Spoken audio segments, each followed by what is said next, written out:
This podcast is brought to you by the Love Serve Remember Foundation and Ramdas.org.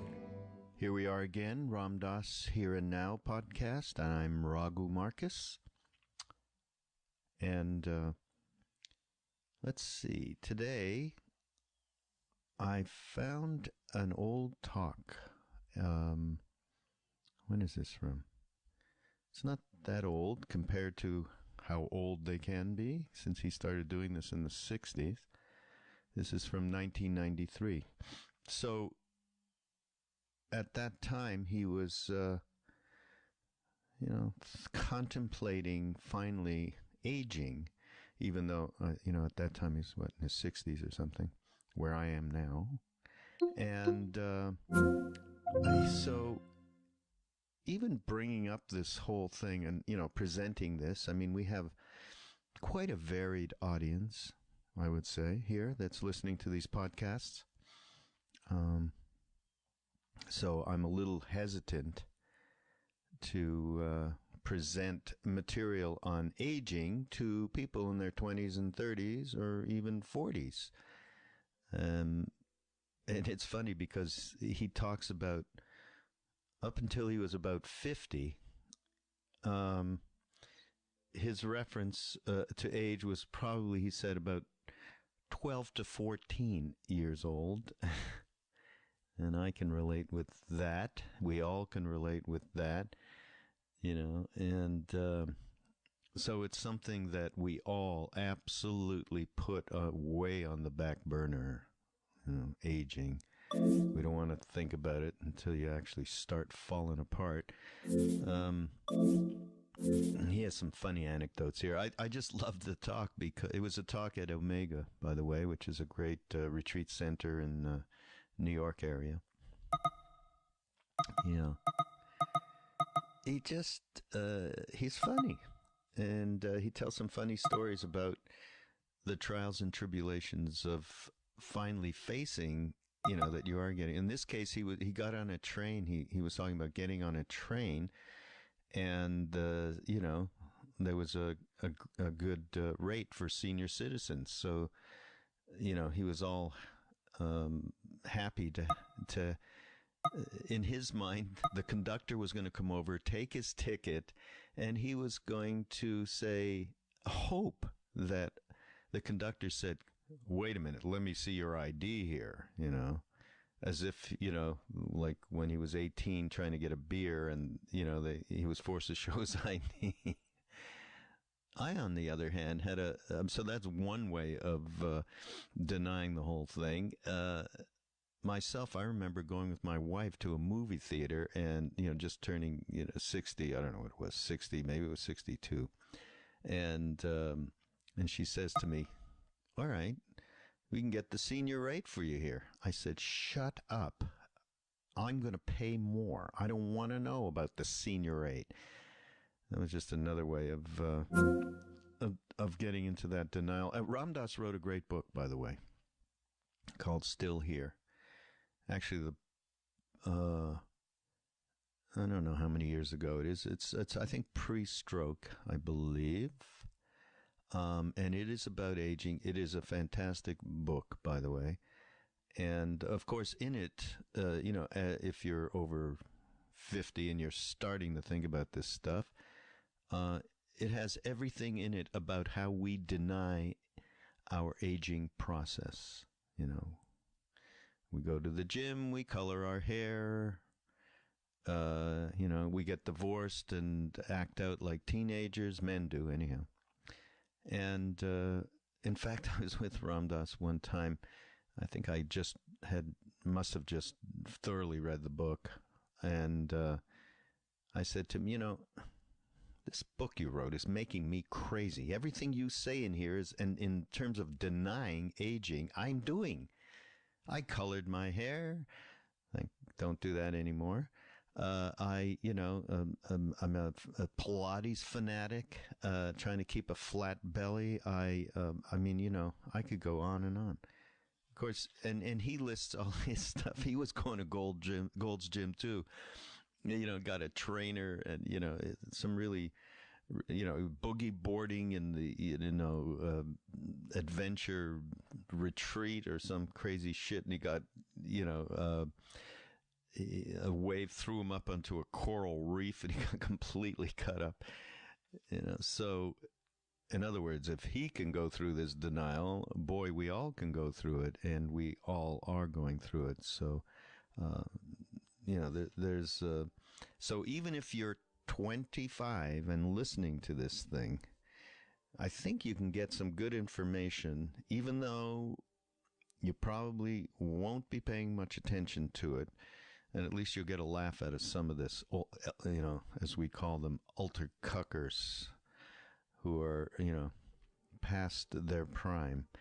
But really what's being, Ram Dass does point out here that we are living in a system that's way out of balance.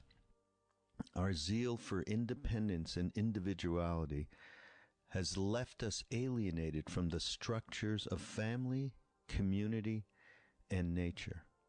The way that, and we're talking about the way, elderly people get shunted.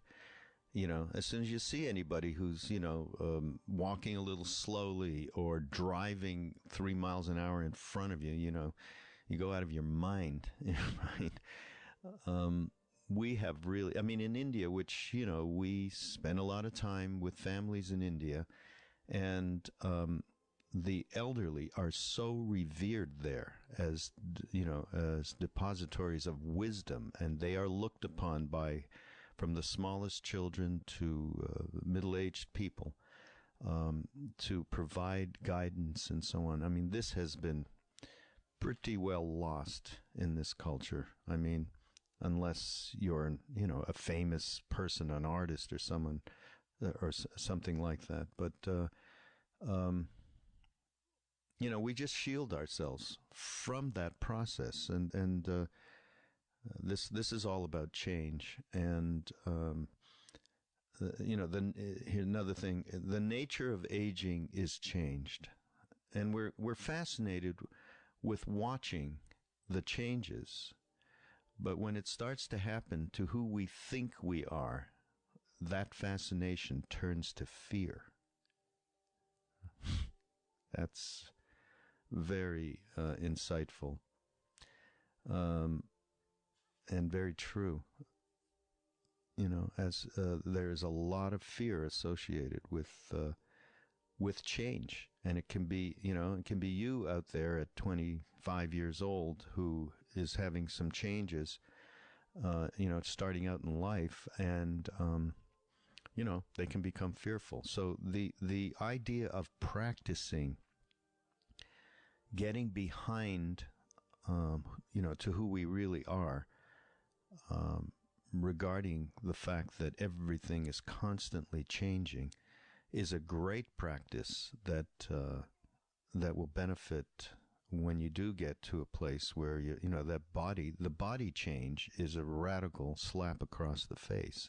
Not that some of these other changes aren't: losing a girlfriend, losing a wife, losing a job, going through a change of location, and all of it.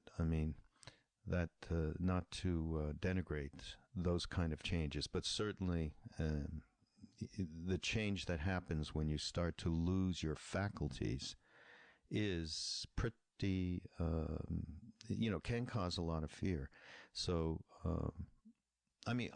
I have to say that one great thing that we picked up in India, and I've mentioned it on this podcast, and I'm sure you've seen it in other places. Ram Dass has certainly talked about it, and that's there is a certain meditation that many of us that have been in India with Maharaji have practiced, called a Vipassana meditation, which is insight meditation. Sharon Salzberg, who's been part of many of the retreats that we've been doing with Ram Dass, and actually Jack Kornfield and Trudy Goodman, his partner, are going to be with us this December at the big Open Your Heart retreat. That's the first announcement. You're the first to know about that. And Joseph Goldstein. These are people who primarily brought this practice back to America. And there are many teachers teaching it now, but these three are very special people. And it's insight into the knowing of, or experiential process of understanding that constant change is part of nature. So it's a very, I mean, it is a wonderful practice that really, if you know, they do these 10-day meditation courses that you can get anywhere around the country. Just look it up, Google it up. But after the 10 days, I mean, you do come out of there with some great insights into the fact that there is nothing solid here. Nothing stays the same. And this is all tremendously helpful stuff. Let me see what else he talked about here.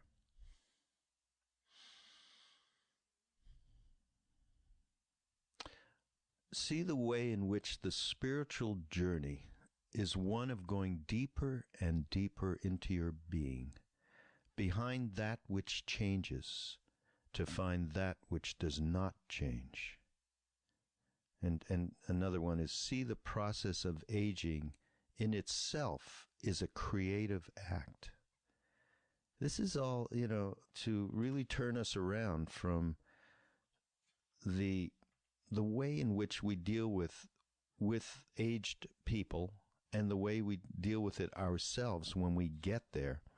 You know, again, the system that we have been living in, that we are now living in this culture regarding this, is it's a tragedy, and you see it in the papers all the time. You know, and now especially with people living, you know, much older than they had in the past. The other thing that is probably really useful, I mean, obviously practicing, as I mentioned, this particular meditation, Vipassana, insight meditation, to gain some of that insight, that's useful at 18 years old, okay? Because practice makes perfect. And when you go through changes, you definitely need to be able to fall back on something. Okay, no more pontificating, although I do want to mention this, talking about awareness.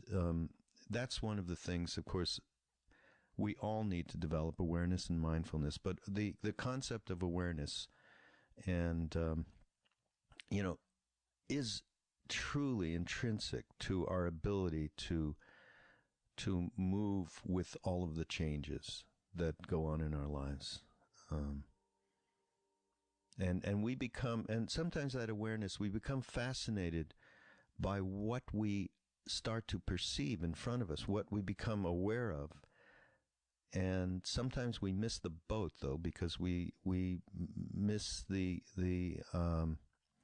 notion of what awareness is of itself.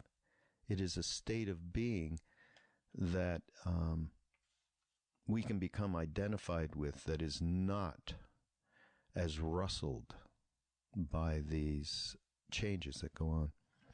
So this is a great talk.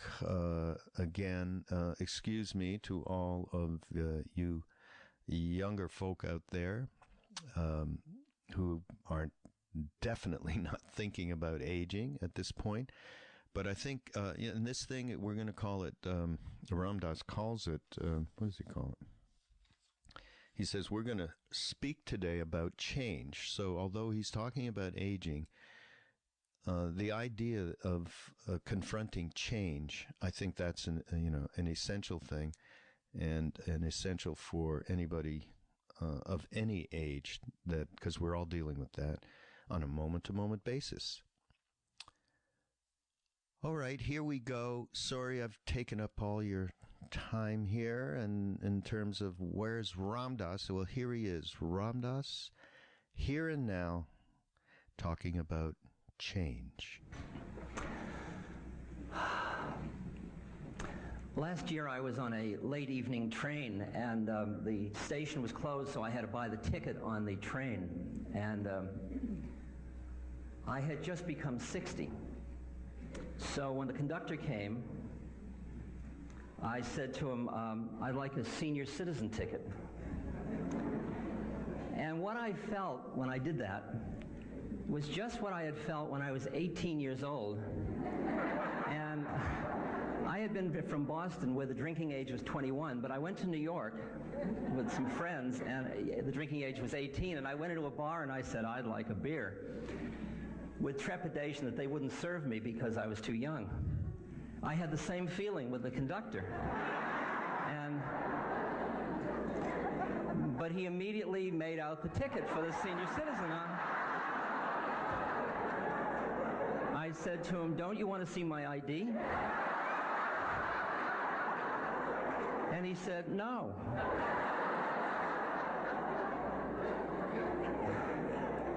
And I was shocked.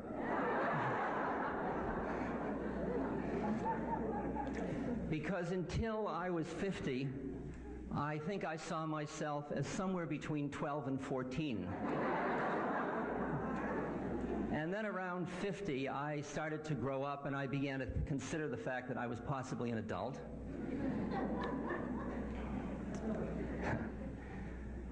So that in earlier years when I had been in my 30s and a student would come in and say, sir, may I see you?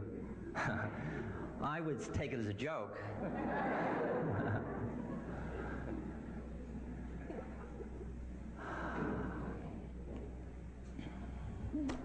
But when I became 60, up until then, I had really treated age as rather uninteresting. And I was busy being spiritual, and spiritual people don't focus on age of the body. But I decided when I was 60 to milk it, to see what I could get out of it, to see if there was any work I should do. So instead of, usually I'm traveling during my birthday, so people can't have birthday parties, but this time I told everybody I wanted birthday parties, and I had many birthday parties. And because 60 was a key year, I have studied in the East a great deal, and at 60 you become a sannyas, which in the stages of life, from 0 to 20, the ashramas or stages of life, from 0 to 20 you're a student, from 20 to 40 you're a householder, raising your children, earning money. From 40 to 60 you start to do spiritual studies and pilgrimages and practices.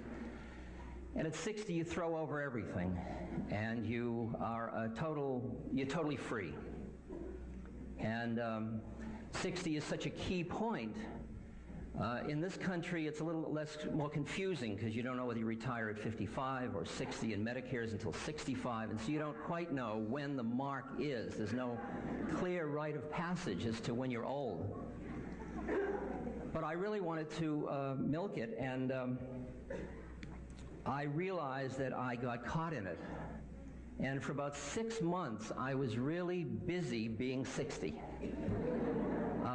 I looked at my hand and I saw my father's hand, and I thought, there's a 60-year-old hand. You know? Bone and blood vessels and wrinkles and spots. Wow, spots.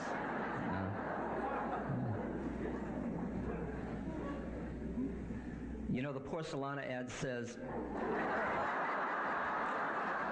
it says they call these spots aging spots. I call them ugly. Is that an extraordinary ad? I mean, to create suffering? I mean, the other way of looking at it is they call these ugly. I call them aging spots. But what I had done was I had internalized at some level, more or less consciously, the social clock of aging of our society. Because we are basically a hunting tribe, and what happens to old people in hunting tribes, since hunting tribes have to keep moving, is old people are left behind and they're treated as somewhat irrelevant.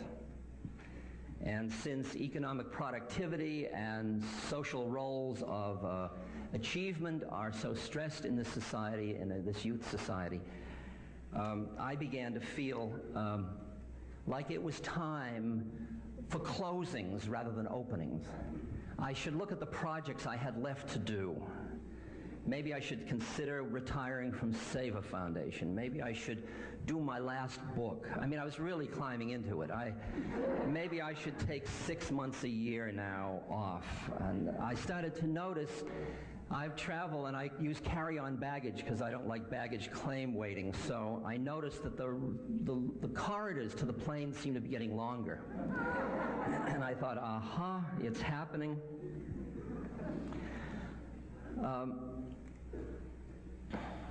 And I reacted to it in interesting ways. Part of me was sort of steeping myself in, okay, what's it going to be like to be older? I'll slow down, I'll honor this. And the other part was doing this bizarre behavior where last summer I spent some time helping my colleague build his house with adobe bricks. And I would be in this long line of people, all of whom were about 20 to 30-year-old Mexican laborers, and me and my friend, and the bricks weighed about 30 to 40 pounds, and we would toss them up the hill from one to another.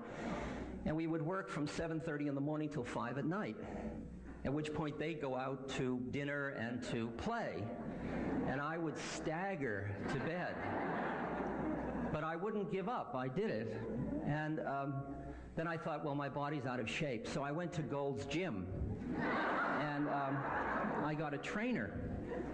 And now Gold's Gym is wonderful because it's where everybody comes, all those kind of really muscle-bound, huge forms, you know, these things that, you know. And they have mirrors all around the sides for these people who admire themselves, but because I'm nearsighted without my glasses, I couldn't see in the mirrors. All I saw were these huge forms going by, and so pretty soon I was starting to walk like this, because since I couldn't see myself, I just assumed I was one of them. And but the trainer, as we went through the regimen, at one point I was sitting there deciding whether I would live or die, and she said, "Are you all right?" And I knew she wouldn't be asking that to one of them, so... I remembered my father's little poem, "It's not the crow's feet under your eyes that make you old, or the gray in your hair, I'm told, but when your mind makes a contract your body can't fill, you're over the hill, brother, you're over the hill."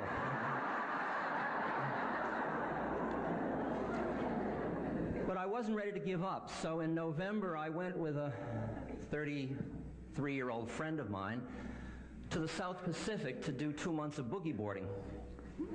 And for those of you that don't know, that it might have passed you by, a boogie board is a plastic board, and you go out in the waves and you ride on the wave. So I found myself in Tahiti and in the Marquesa Islands, and my friend would leap into the surf and rush out to get the waves, and these waves are coming in, and I would be struggling to get through the wave, and I'd get out there, and there were all these, not only weren't they 60 years old, they weren't 50, and they weren't 40, and they weren't even 30. I mean, they were about 15, and only one person gets a wave, it turns out, if you really want to ride the right place. So I was fighting these 15, 20-year-olds, and at one point, I took a wrong turn, and I ended up on this coral reef with the waves pounding down on me and the coral cutting into my legs, and you know how long it takes for coral to heal, and everybody was screaming at me to do something which I couldn't hear over the waves, and I thought, what am I doing? Is it possible that I could say enough already?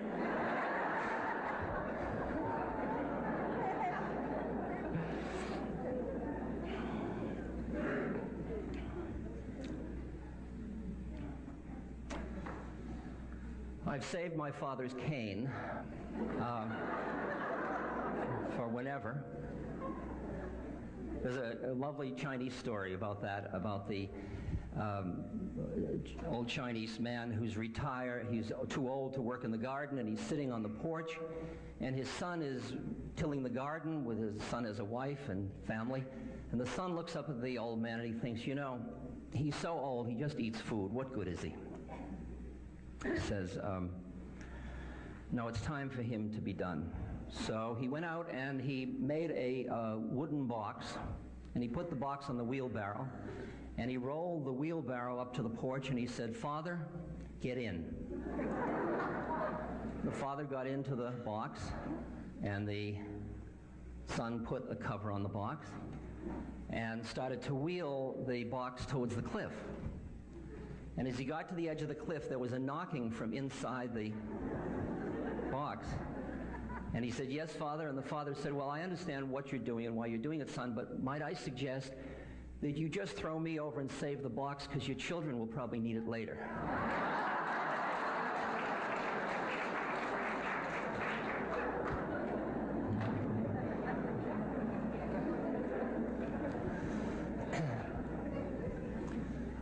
But one of the things that's helped me from not getting too trapped in our cultural models is that I do travel a great deal in other cultures.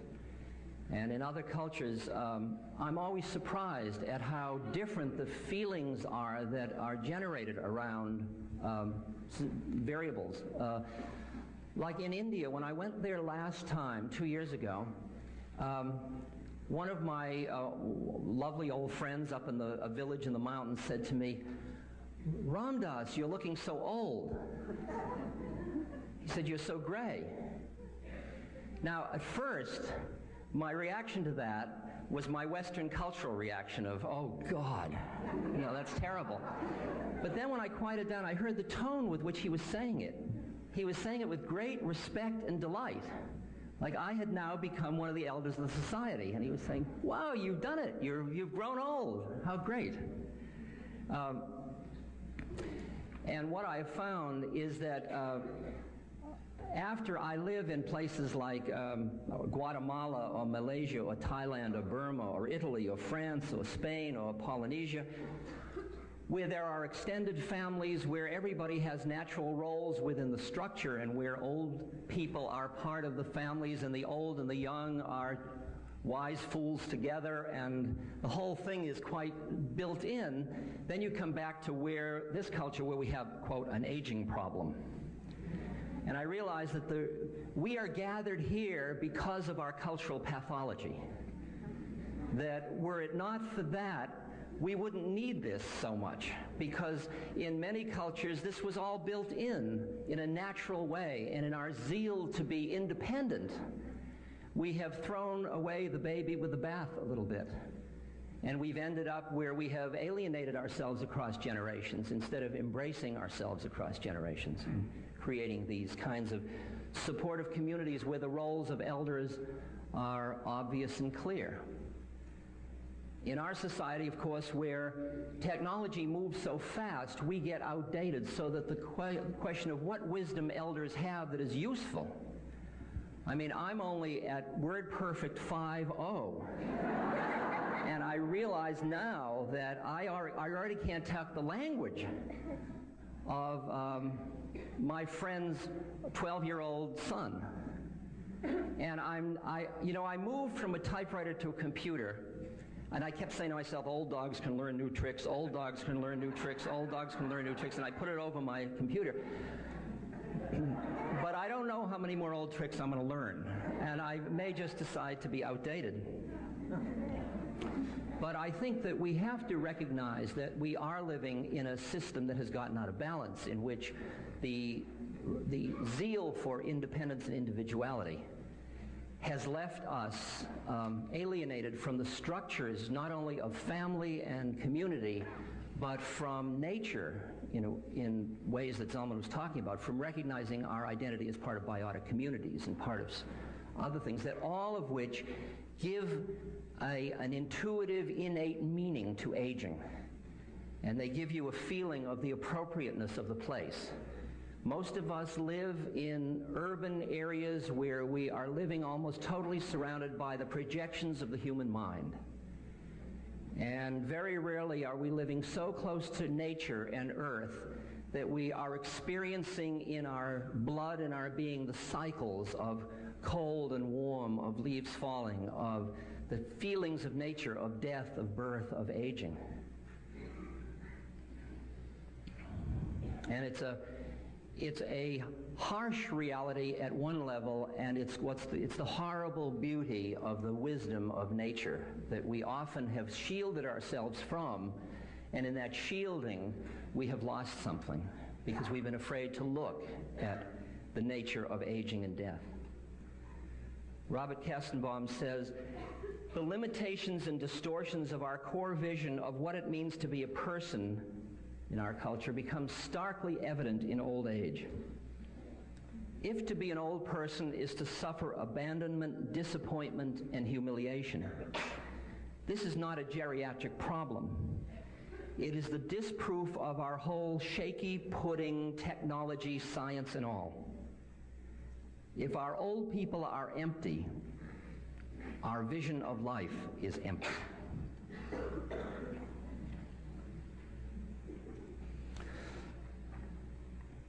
Now, as Eve's song talked about, the changes, Stevie Wonder's song, the nature of aging has to do with change, obviously. And the nature of changing phenomena is that they are endlessly fascinating. We get fascinated with that which changes. When it starts to happen to who we think we are, the fascination turns into fear. The first level of change that we have to attend to is the physical nature of change with aging. As I read this list, it'll be very familiar to many of you. Arthritis, neuritis, insomnia, constipation, poor circulation, high blood pressure. I went to the doctor the other day and he said, "You have high blood." He said, "Your blood pressure's high." He said, "Would you do whatever you do to lower it?"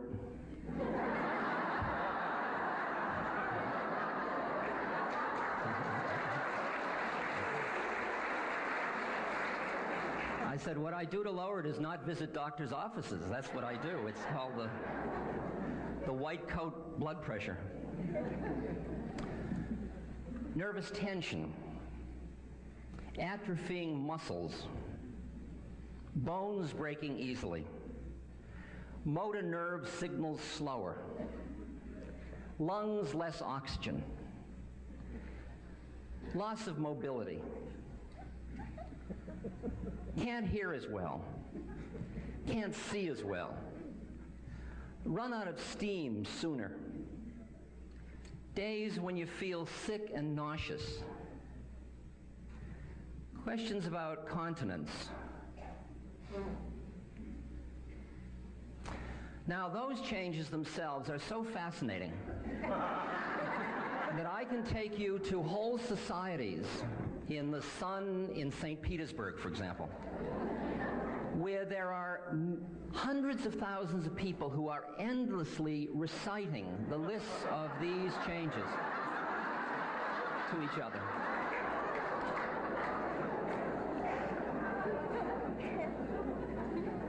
Mostly their own fascinate them the most. However, they do listen to each other so that they can give fair hearing, so that they can have time for their own. But you don't say, "How are you?"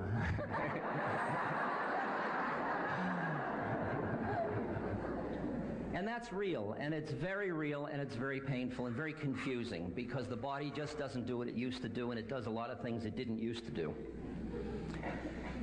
And while you can see how real that is for those people, when you put in the places of those people who are the same age, now just put on those benches Einstein, Arthur Rubinstein, Pablo Picasso, Rembrandt, George Bernard Shaw, Monet, Chagall, Bob Hope, Grandma Moses, and Margaret Mead. And you can't imagine them sitting around doing that same thing, can you? So it's clearly not age, is it? It's where the mind grabs hold and which changes it focuses on, right? I mean, Now, around that one is so endlessly fascinating, we've developed a great deal of humor around it. Johnny Carson, soon to be former Johnny Carson says, "I know a man who gave up smoking, drinking, sex, and rich food. He was healthy right up to the time he committed suicide."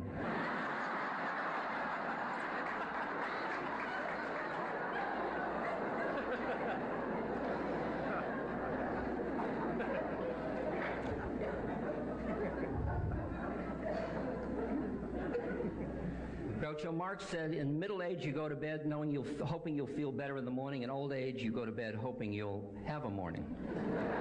Robert Benchley said, "I feel fine at 50 except for an occasional heart attack."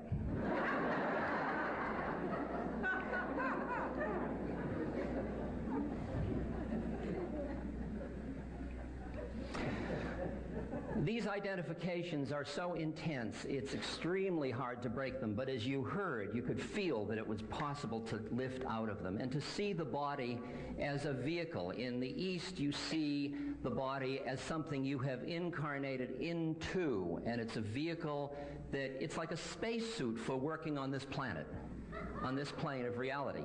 And your spacesuit, I have two cars. One is 19 years old and one's 18 years old. Now, to me, they're new cars because I remember them. But one of them just failed the smog test in California, and I realize now that it's just a car. But to be able to say it's just a body in the same way, because most of us have identified so with it's like identifying with your car and somebody says, "How do you do, who are you?" And you say, "I'm a Ford."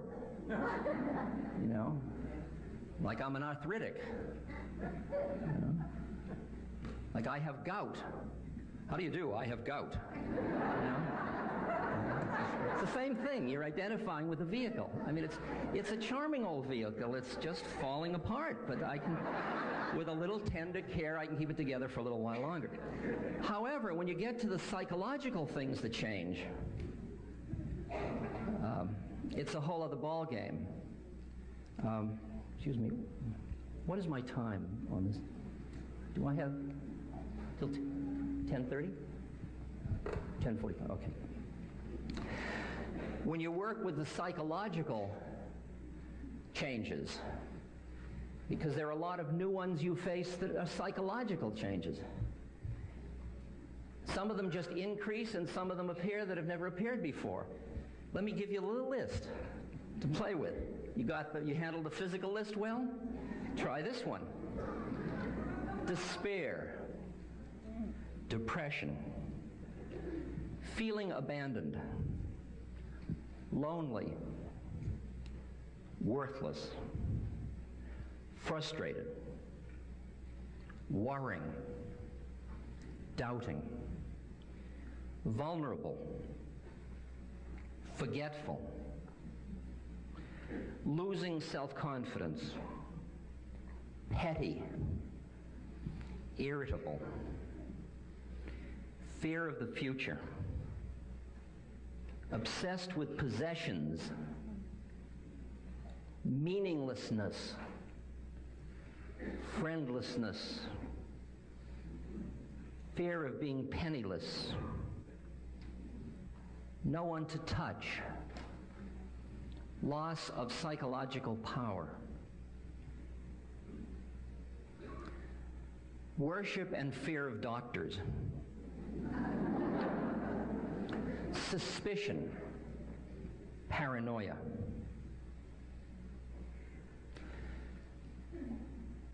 Those all sound pretty real. And they are coming and going and appearing more and more frequently and changing. As your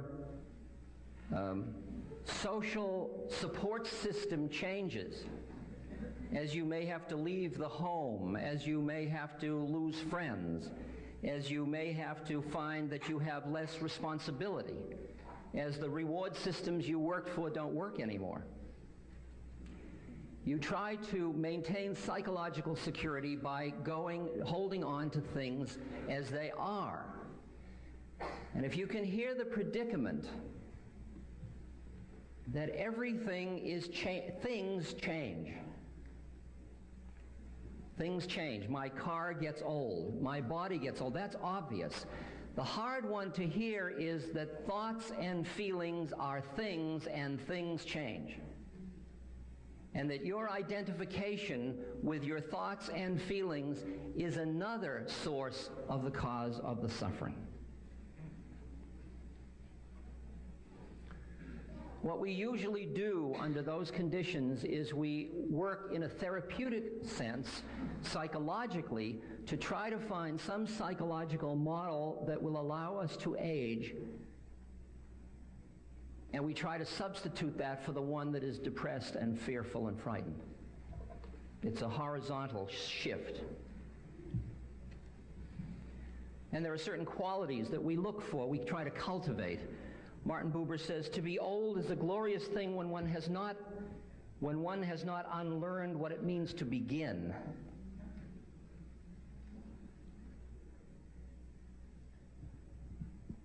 He's talking about somebody who knew how to begin. He said he was not at all young, but he was old in a young way, knowing how to begin. And most of the social programs that are not for the physical body are for psychological well-being. And they're supporting education, the elder hostel, travel. If you read the AARP magazine, Maturity, you just see lots of stuff around keeping your psychological, mental health good and your physical health good. To continue to do things, to be active, etc. To see aging as a challenge, as a psychological challenge, a challenge that is sufficient to motivate you to grow, but not so extreme so as to induce depression, regression. In other words, not beyond our adaptive capacity. To psychologically study the way in which we are responding to change in a habitual way that is similar to the way we responded to change at puberty, the way we responded to change in childhood, and realize we're just reliving psychological patterns over and over again, and to break our habits and get out of those things. Part of the psychological mental health of elders and aging has to do now with political power, with the Grey Panthers, with the AARP, with power, with, as Zalman said, the baby boom and the power. Now every bus will be a kneeling bus because we have the votes.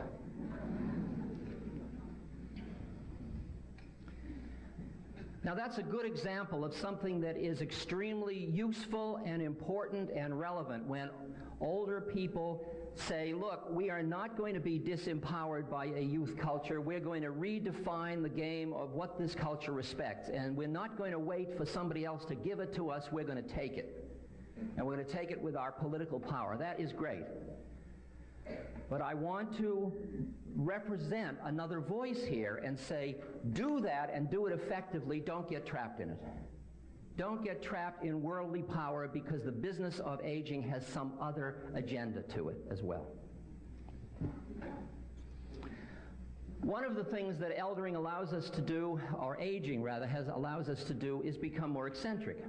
That's a psychological shift in role. Before, where you had to be a certain way, now you can sort of let it all fall apart a little bit more.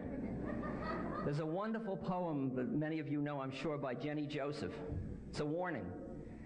She said, when I am an old woman, I shall wear purple with a red hat which doesn't go, and it doesn't suit me.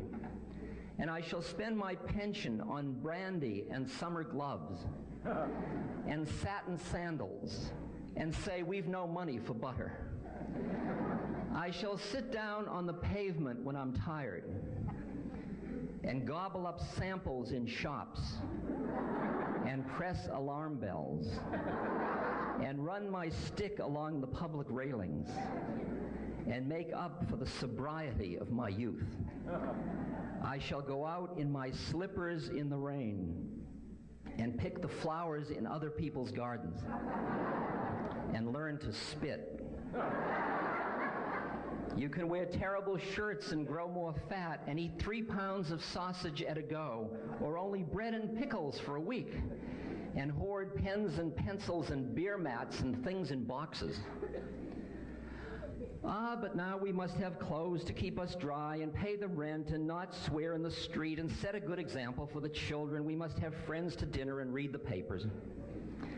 But maybe I ought to practice a little now, so people who know me are not too shocked and surprised when suddenly I am old and start to wear purple. That's, of course, T.S. Eliot's proof rock. I grow old, I shall wear the bottoms of my trousers rolled. Shall I part my hair behind? Do I dare to eat a peach? I shall wear white flannel trousers and walk upon the beach. I have heard the mermaids singing each to each. I do not think that they will sing to me. And one more poem that I found in a Hallmark card. Because of course, the psychological fear that we have the most is of losing our mind. And this says, just a line to say I'm living, that I'm not among the dead, though I'm getting more forgetful and more mixed up in the head. But sometimes I can't remember when I stand at the foot of the stair if I must go up for something or if I've just come down from there. And before the fridge, so often my poor mind is full of doubt. Have I just put food away or have I come to take some out? And there are times when it's dark out with my nightcap on my head. I don't know if I'm retiring or just getting out of bed. So if it's my turn to write you, there's no need in getting sore. I may think that I have written and don't want to be a bore. Remember, I do love you. I wish you were here, and it's nearly mail time, so I'll say goodbye, dear. There I stood beside the mailbox with my face so very red. Instead of mailing you my letter, I have opened it instead.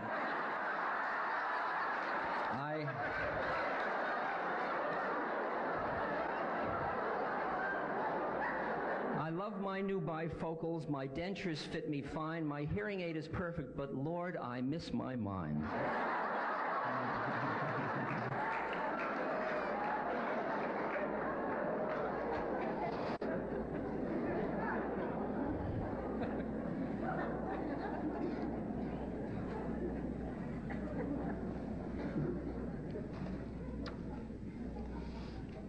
Now, it's much harder to hear the possibility that one can extricate oneself from that which changes when the changes involves one's own personality.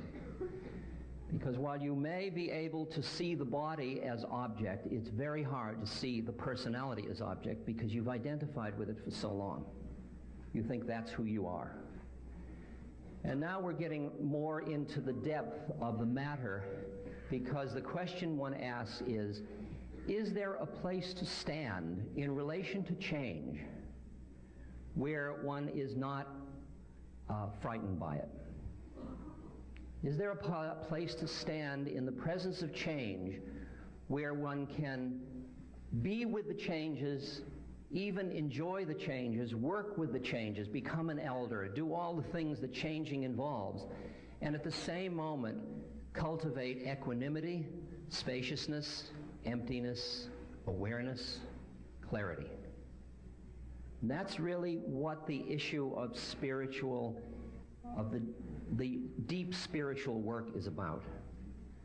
Now, there are stages of that work, and the first stage, I think, is the recognition of what is most comfortable for people in spiritual dimension is something called soul, which says you are still a separate entity, but you aren't the incarnation. You aren't what was born. So you aren't your personality and you aren't your body.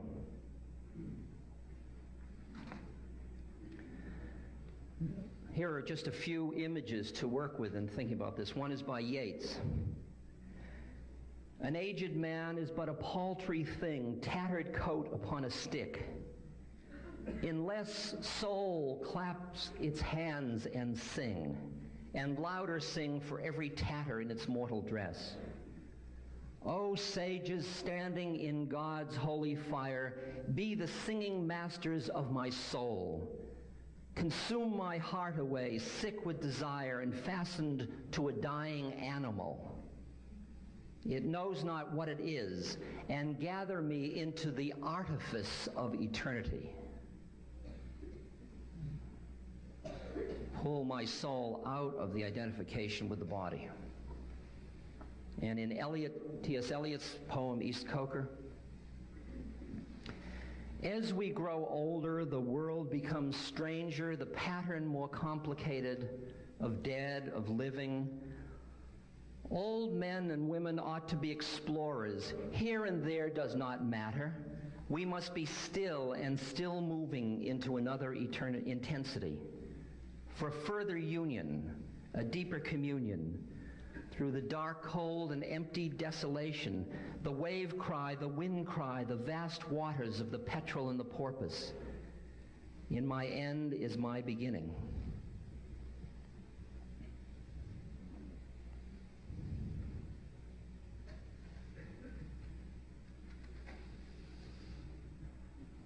You and I are paying the price of having grown up in such a materially oriented society, such an externalized society, such a society that measures people in terms of their products, their achievements, their possessions, their knowledge, instead of cultivating the quality of being. In the East, one spends one's life, from a spiritual sense, in preparing for aging and death. We have spent most of our lives in denying aging and death.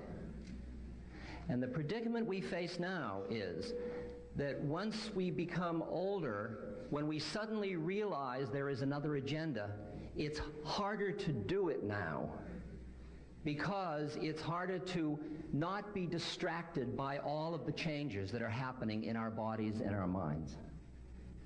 And that is why you are encouraged spiritually. It says, die in the morning so you need not die at night. And that has to do with go through the spiritual transformations when you are young, so that when you get old, you will have built up the resonance within yourself to be able to transform the changes without getting caught in them.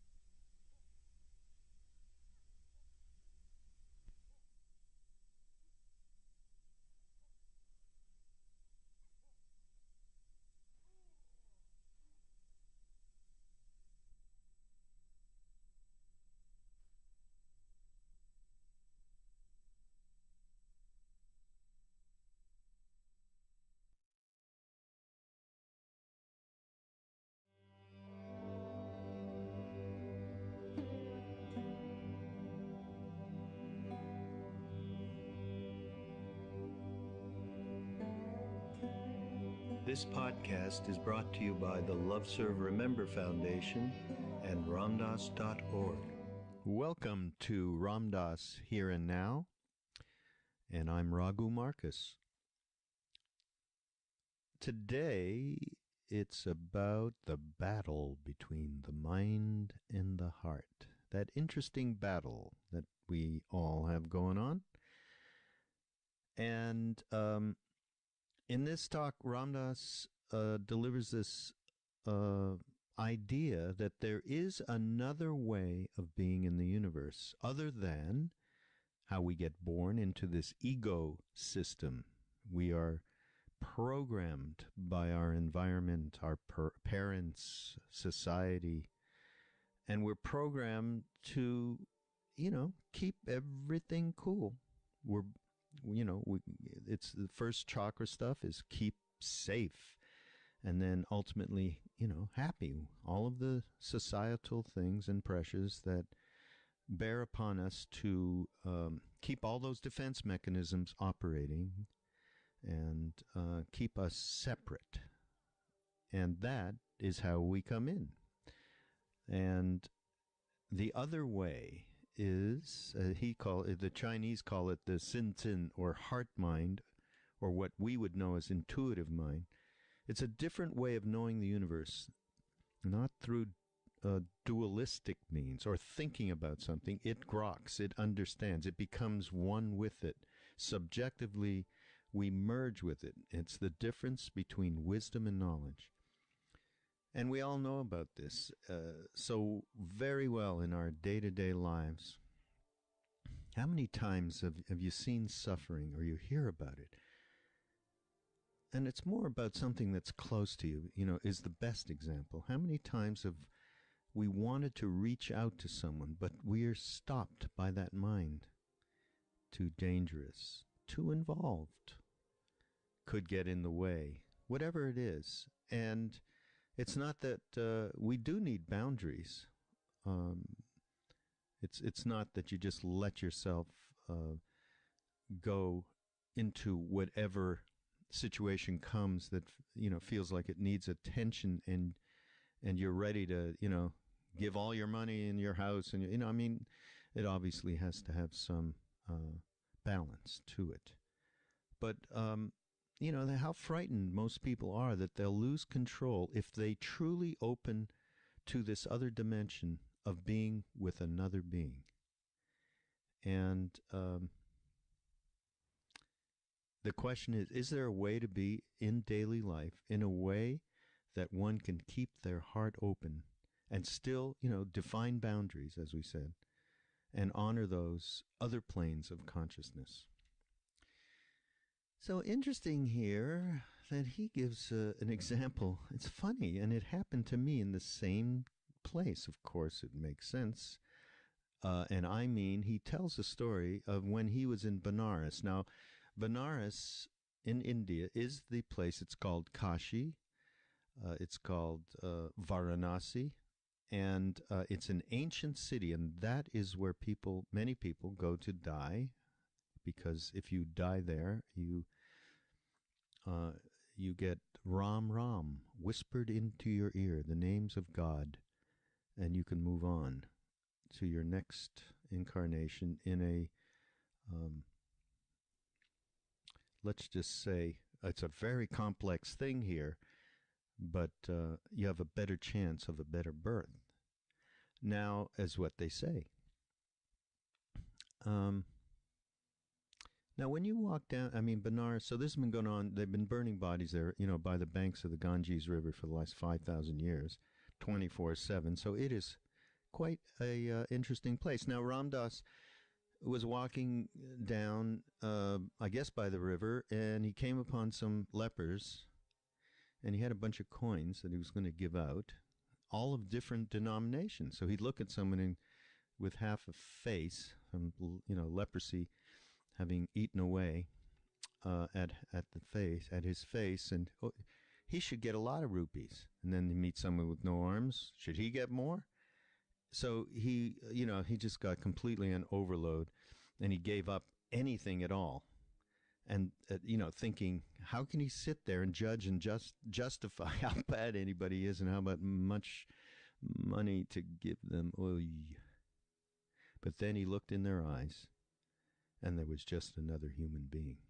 And how open can you be to that other human being?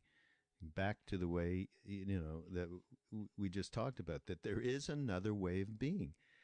But how do you get into this place? So it's an experiential thing, because the same thing happened to me. I got on a train. This was on a train leaving Benares. And I was with my family at the time, my father and wife-to-be and brother, and I was going to go to, I guess, the other car, so I was walking down through the train, and just in that middle kind of place from one car to another where people hang out, there was a leper. And he just looked at me, and it was just sudden. We just contacted each other, eyes to eyes. I had been in India for some time then, so I was used to some of it.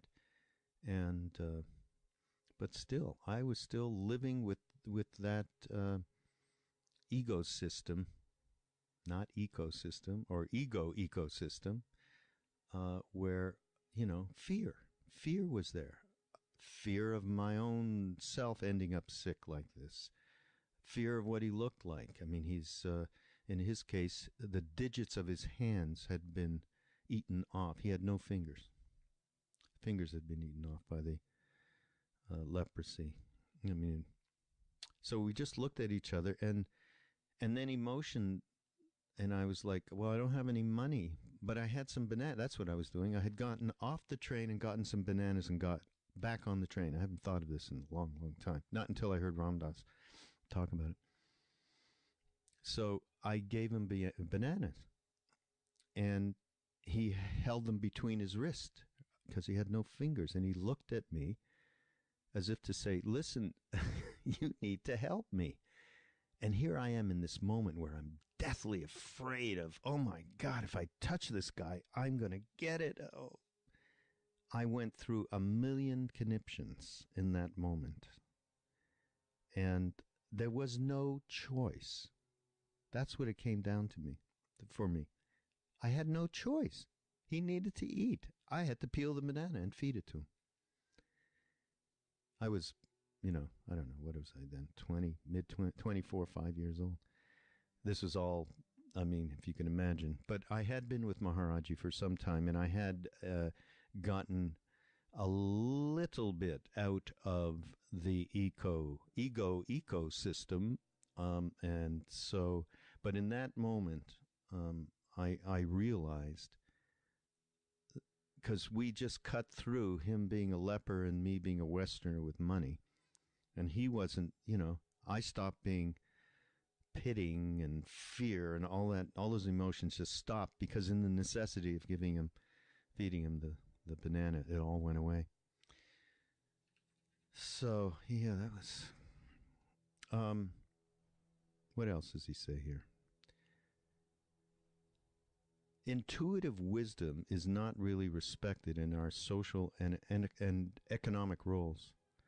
Of course, that's, perfect example of that.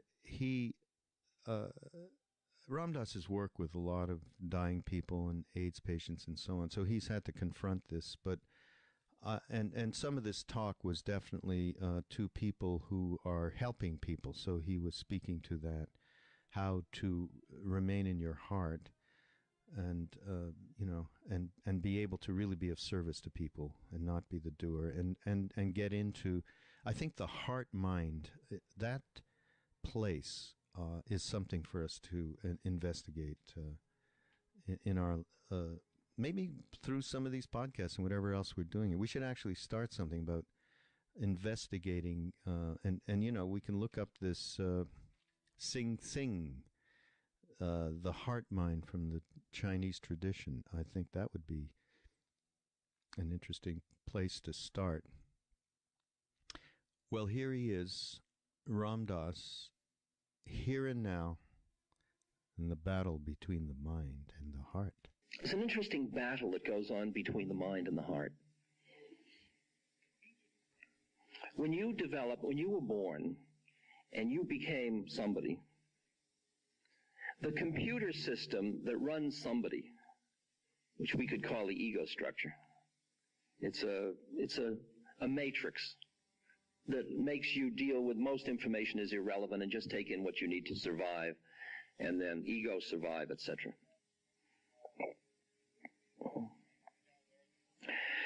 And this structure says, I will keep you safe, and I will keep you optimally happy. Hang in with me. But the problem is that there is another way of being in the universe. The Chinese call it the silksong, the heart mind. We often call it the intuitive mind. That has a very different message and a different way of knowing the universe.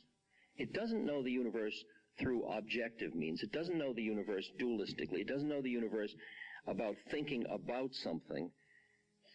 It groks the universe in the Heinlein sense. It is one with it. It subjectively merges with it, so it is wise about it. It doesn't know it as knowledge. It is the difference between wisdom and knowledge. example that I've often, stands out so vividly to me. I was teaching a course at St. John the Divine in New York, maybe 4 or 5 years ago. And there were about 200 students, all of whom were required to go out into the community and do service. Either they were doing it already or they did it either working in soup kitchens. It was all around homelessness. So it was shelters, politics, actions, street patrols, whatever it was. And then we had an open microphone, and they discussed what it was like. We were trying to understand the places we could serve from that wouldn't burn us out, basically. And one woman, when she was holding the microphone, she said, well, what I have to report this week is that every day for the past 8 months, when I've been leaving my apartment to go to take the bus to work, there is a man standing on the corner with a paper cup with some coins in it, and he's rattling it. She said, and I give him money now and then. And then she smiled sort of sheepishly, and she said, he's been there so long that I've worked out a budget. I give him $2.50 a week, and I put it in at random times, so he won't know. She said, but you know, as a result of taking this course, I realized that in all these months I have never acknowledged his existence as another human being. And she said, I realized that I hadn't because I was afraid. I was afraid to let him in. She said, I wondered, why am I afraid? I'm not afraid he's going to rape me. I'm not afraid he's going to steal my pocketbook. I've known him for 8 months.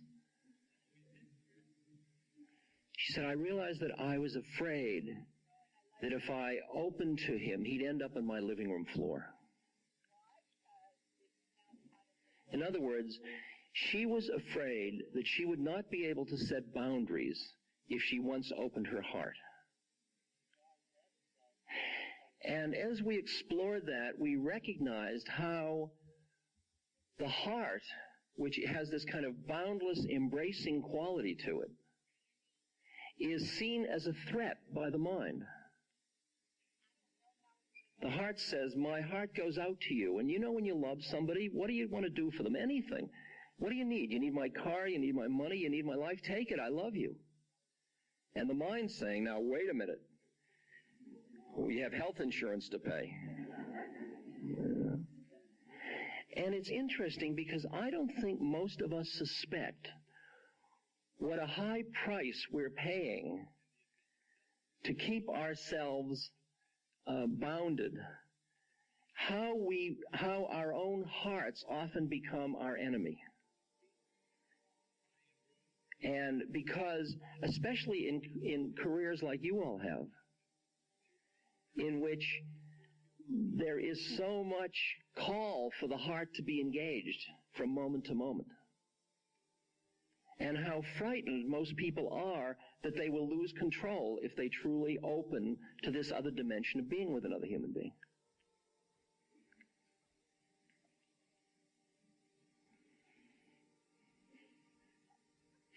So I would ask now, I ask myself, and we are asking ourselves, is there a way to be in my daily life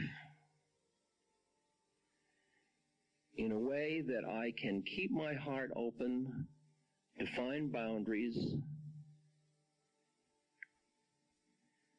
honor these other planes of consciousness? Because if I could do that, then I would be fed by every relationship I'm in all day. And if I were fed, why would I burn out? Isn't it true that most people burn out because they're starving to death? They're busy giving, and then they're all gived out.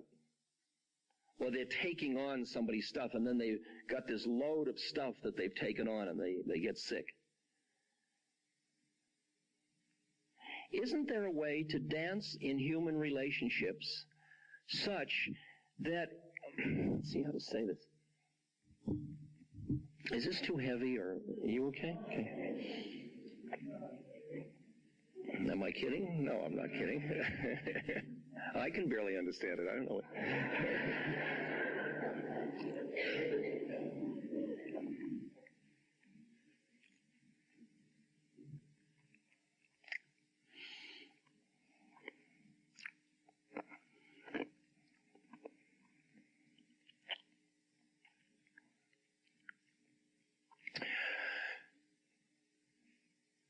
Well, what I've found out over 25 years of exploring this question is that, yes, it is possible to live in the world with your heart open.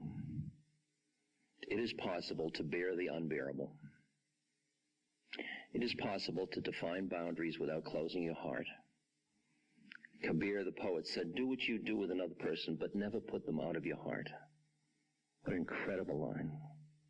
Never put them out of your heart. That you can say no to somebody. I have to work hard to be able to keep my heart open to people whose policies I disagree with. I have a holy table with pictures on it of Buddha and Christ and Maharaji, my guru, and Mary and Anandamai. And I used to have Caspar Weinberger on the table. But I now have replaced him with Bob Dole. And so in the morning I say, good morning, Christ. Hello, Buddha. Good morning, Maharaji. Hello, Bob. And I see how far I have to go yet. Because after all, it is merely God in drag who's saying, I bet you won't recognize me this way, will you? They're all faces of the beloved. I mean, it depends on what you're looking for. That's what Mother Teresa's saying. If she's psychotic, I want to be like her, you know. It's like...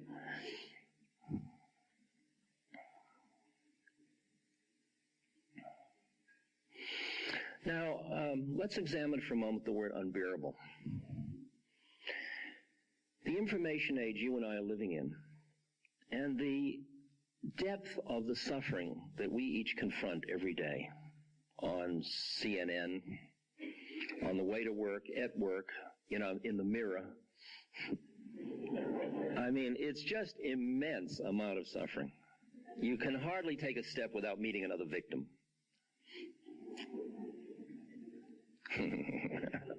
I couldn't resist. I mean, it's just, that's the rascal in me.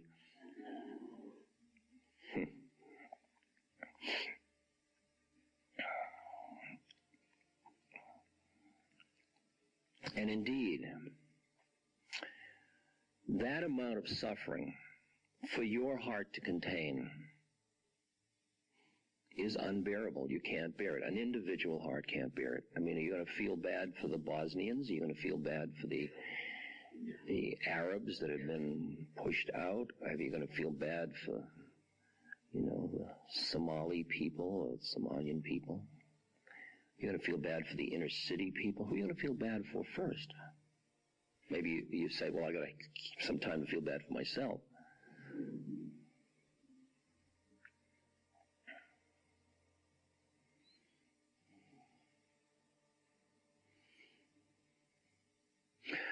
The root of that, it seems to me, is in having gotten into an imbalance in yourself between your own sense of separateness and your sense of being part of everything around you. That when you're alone inside yourself and with your rational mind, it is almost impossible for you to understand the mystery of how there could be so much unfair suffering in the world. How could children be starving to death? How could all this be going on? Who would have designed this monstrous game? And we find ourselves in an interesting position of, in an interesting way, judging God. Now, I don't need you to think there is a God. If you don't feel offended by my saying that. I mean, I'm talking about the wisdom inherent in the universe. And when you find yourself in the position of judging the wisdom inherent in the universe, you're saying, somebody screwed up here. If I did it, it would be different. I wouldn't have all this unjust suffering. And you put yourself in opposition to the way things are with your mind by judging it. You get into a judging mode, it's called. Judging mode of mind. But what struck me, especially as I started to enter into these other states of consciousness and study them in all of the religious mystic traditions of Gnostic Christianity and the Kabbalah, Hasidism, Sufism, Hinduism, Buddhism, Taoism, etc.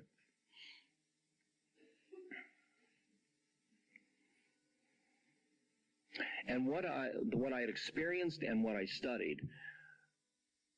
reinforced a sense of me as a separate entity with my